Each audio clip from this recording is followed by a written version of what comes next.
Good morning, কেমন আছো তোমরা সবাই? আশা করছি সবাই ভালো আছো, সুস্থ আছো, গরমে ঠিকঠাক আছো। আর আমিও আগের থেকে ভালো আছি। হ্যাঁ, এতদিনে বলতে পারছি যে ভালো আছি। আর এখন ঠিক বলবো না যে মর্নিং, কারণ এখন বাজে হচ্ছে কটা বাজে দেখবে, আমি তোমাদের দেখাচ্ছি। 12:43 নুন এখন। কিন্তু ঠিক আছে, যখন প্রথম শুরু করছি সেজন্য গুড মর্নিংই বললাম। আর 12:43 তার কারণ হচ্ছে আজ রবিবার, ছুটির দিন। হ্যাঁ, সকাল সকালই উঠে পড়েছি, এরম নয় যে দেরি করে উঠেছি। যা হয় রবিবার আমি আর অনেকক্ষণ গল্প করি, গল্প করতে করতে এসেছিল একজন মানুষ, আমার খুব প্রিয় মানুষ, সেটা হচ্ছে শ্যামলী মাসি। শ্যামলী মাসি কাল রাত্রে এসেছিল এই বাড়িতে, মানে শ্যামলী মাসির বাবার বাড়িতে এটা, তো এখানে এসেছিলেন। তো আর আমি জানি শ্যামলী মাসি এলেই আমার সাথে দেখা করে, কারণ আর ভিডিওতে দেখেছিল যে আমার শরীর খুব খারাপ, তো সেই জন্য দেখতে এসেছিলো। তো সেই জন্য এতক্ষণ গল্প, কত গল্প, পুরনো গল্প, ছোটোবেলার গল্প। আর শ্যামলী মাসি আমার এত ভালোবাসে, যখনই আসে তখনই সবসময় বলো তোমার আমার খুব ভালো লাগে। তুমি খুব, শ্যামলী মাসি চিন্তিত ছিল যে আমার শরীর খারাপ হয়েছিল, সে বলছিল তুমি সাবধানে থাকো, এত গরমে তোমার শরীর টরীর খারাপ হয়ে গেছে, একটু রেস্ট নাও, যখনই বাড়িতে থাকবে একটু রেস্ট নাও, এরম কথা হচ্ছিল। যাই হোক, সেই জন্য দেরি হয়ে গেল। এখন মা রান্না করছে। তো চলো, এখনও জানো আমরা তো এখন নিচে শুচ্ছি মেঝেতে, বাবা এই খাটে শুয়ে আর আমি আমার নিচেটাতে শুই। তো বাবা সকালবেলা উঠেই বলেছিল যে তুমি ওঠো, আমি বিছানাটা গুছিয়ে নিই। কিন্তু আমি বললাম যে না, আমি গুছিয়ে দেবো, তোমায় করছি, তুমি রোজই করো, আমি গুছিয়ে দেবো। তো আর কিছুই করা হয়নি, কারণ হচ্ছে আমি বললাম যে আমি করবো, তারপর এখানে বসে বসে গল্প করতে করতে কেটে গেছে। তো চলো আর বক বক করবো না, বিছানা গোছাই, সব জিনিসপত্র। শ্যামলী মাসে জিজ্ঞাসা করছে এই সবে গেল, বলছিল যে তোমার তো রবিবারে অনেক কাছাকাছি থাকে, তোমার আজকে কাছাকাছি হলে, হ্যাঁ এই তো রেডি করছি, দেখো এই যেখানে ঝুলিয়ে রেখেছি, এবার এগুলো সব কাজ করবো। আর এত আজকে থেকে মানে ওয়েদার রিপোর্টে বলেছিল যে আজকে থেকে নাকি মেঘ হবে, বৃষ্টি হবে। কিছুই বুঝতে পারছি না, যেমন গরম তেমন তো গরমে একদম ঝলকানি আছে। আর অনেকেরই দেখছিলাম খবরের কাগজে, কালকে দেখছিলাম যে কতজনের হিট স্ট্রোক হয়ে গেছে এই গরমে। তো গরমে সবাই অনেকেই বাইরে কাজ করে, একটুখানি সাবধানে থাকো, খুব জল খাও, ওআরএস খাও, একটু রিচ কম খাও, এরম ধরনের। যেমন আমি এখন নিজেই বলছি, আমি এখন কি নিচ্ছি জানো, বেশি চিড়ে টাইপের খাবার নিই, ঠিক আছে। আর ফল, মানে ফলের মধ্যেও কি ধরো শশা বা তরমুজ, যেখানে একটু বেশি জল থাকবে সেরকম খাবার খাও, ওআরএস খাও, জল খাও, খুব জল খাও, তাহলে দেখবে শরীর অনেকটা ঠিক থাকবে। আমি নিজেই বলছি, আমার নিজে তারপরেও হয়েছে, কিন্তু তাও মানে হয়তো আমার আরও বাড়াবাড়ি হতো, কিন্তু আমি অত জল টল খাই বলে অত ভয়ঙ্কর বাড়াবাড়ি হয়েছে, কিন্তু সেটা হয়তো আমাকে হসপিটাল যাওয়া অবধি হতে হয়। যাই হোক, আর বেশি বকবক না করে চলো আজকের দিনটাকে শুরু করি, অনেক কাজ আছে। আর আজকে আমরা একটা জিনিস দেখাবো যেটা এসছে আমাদের বাড়িতে, সেটা তোমাদের সাথে শেয়ার করব। তো চলো আর বকবক না করে আজকের দিনটাকে শুরু।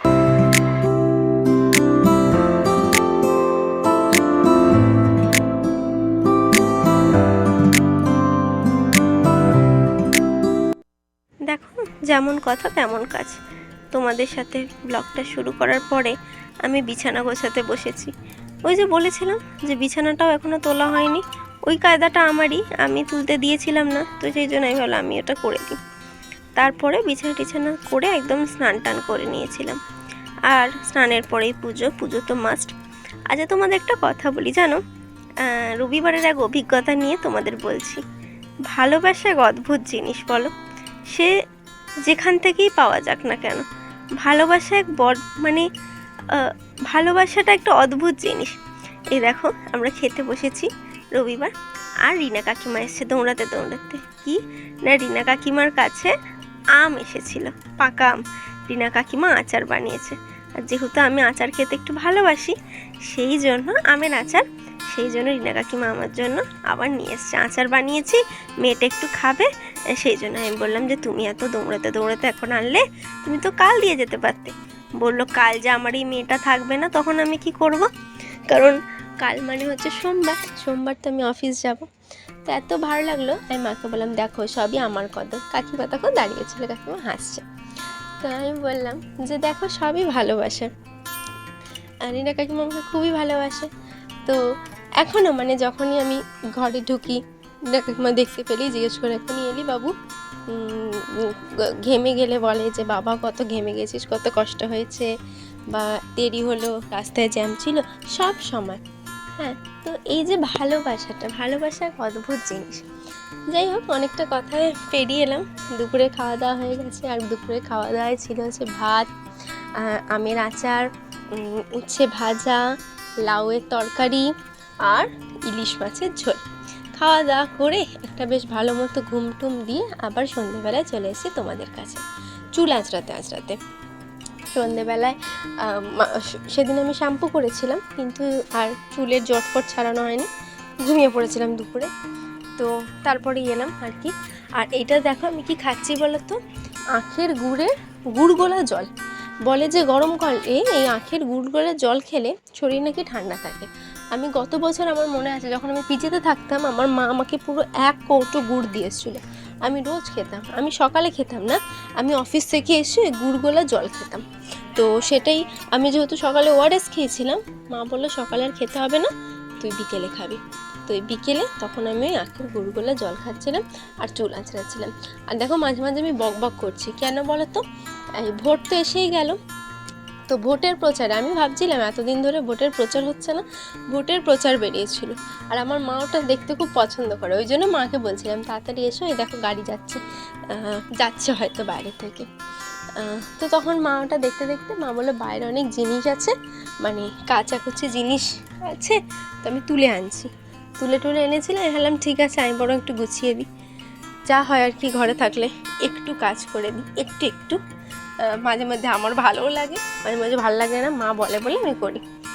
আর সমস্ত কিছু কাজ করে আমি প্রচণ্ড ক্লান্ত হয়ে গেছিলাম। ক্লান্ত হয়ে আমি কী করেছিলাম বলতো, গান শুনতে বসে গেছি। মাকে বললাম যে আমি এখন গান শুনছি মা, তুমি ডাকলে কিন্তু আমি পাবে না, আমার কানে ইয়ারফোন দেওয়া থাকবে, তো একটুখানি তুমি আসবে।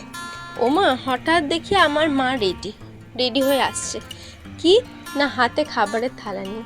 সন্ধ্যাবেলা আমি ওই গুড়গোলা জল ছাড়ার কিছু খাইনি, তো খিদে পাচ্ছিল, আমি সেটা মাকে বলেছিলাম। মা একদম খাবারের থালা নিয়ে চলে এসছে, হ্যাঁ, যে যাতে কষ্ট না হয়, খিদে পাবে সেই জন্য। আর খাবারে ছিল ঢেঁড়স আলু পেঁয়াজ ভাজা, রুটি আর মিষ্টি। আর শুধু খাবারের থালা না, খেতে যেহেতু আমার একটু জল খাওয়ার একটা বাজে বদ অভ্যাস আছে, সেজন্য জলটাও আমার মা নিয়ে এসেছিলো, কারণ জানে যে আমি খেতে বসবো, তারপর আবার ওই হবে, তো আমাকে আবার উঠতে হবে, সেইটা যাতে না হয়। মায়েরা এরকমই হয় সমস্ত কিছু। আমার দিদাকেও দেখি, আমার মায়ের দিদার তো যথেষ্ট বয়স হয়েছে, হয়তো মায়ের কোনো কারণে শরীরটা ভালো লাগছে না ব্যাপারে কিছু, তখন দিদা আবার যে না তোকে করতে হবে না, হয়তো আমি বললাম যে না মা তোমার কিছু হয়নি, তুই এরকম ভেবো না। দিদা না তোর মায়ের খুব কষ্ট হচ্ছে, তুই বুঝতে পারছিস না, এইরকম। তো মানে যা হয় আর কি, পরম্পরা চলে আসছে। আর যেটা বলেছিলাম যে আমাদের বাড়িতে ফ্রিজের অর্ডার দেওয়া হচ্ছে সমস্ত কিছু, তো তোমাদের তো সেটা দেখানো হয়নি।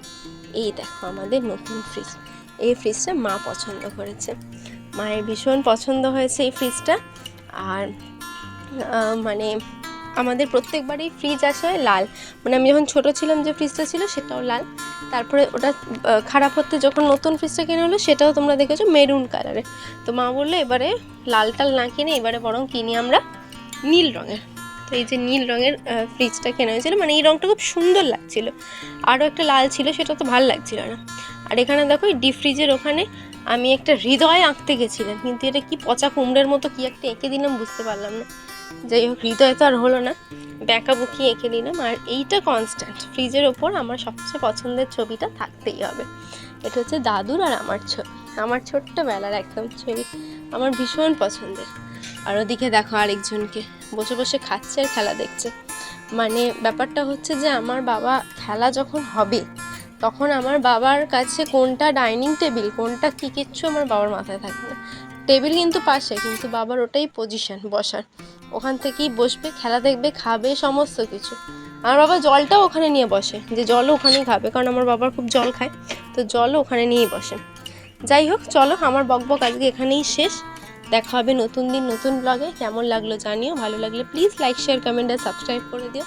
পাশে থেকো আর দেখতে থাকো সাথে সারাদিন। দেখা হবে নতুন ব্লগের সাথে। টাটা।